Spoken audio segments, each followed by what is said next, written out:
শুরুতে জানাই, আজকের শিশু আগামী দিনের ভবিষ্যৎ।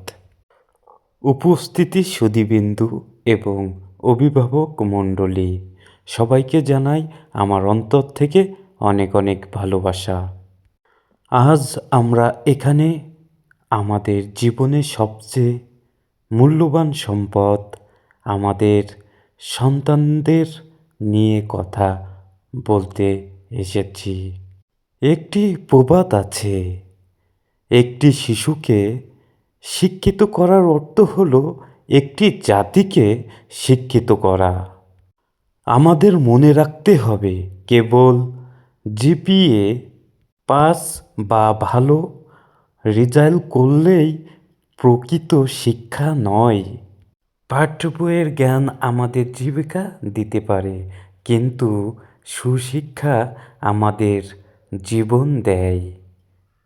শিক্ষা মানে হলো তথ্য জানা, সুশিক্ষা মানে হলো সেই তথ্যকে কাজে লাগিয়ে একজন বিনয়ী এবং মানসিক মানুষ হওয়া। একটি শিশুর প্রথম পাঠশালা হলো তার ঘর। মা বাবা যা করেন শিশু ঠিক সেটাই শেখে। আপনি যদি চান আপনার সন্তান মিথ্যা না বলুক, তবে আপনাকে আগে সত্যবাদী হতে হবে।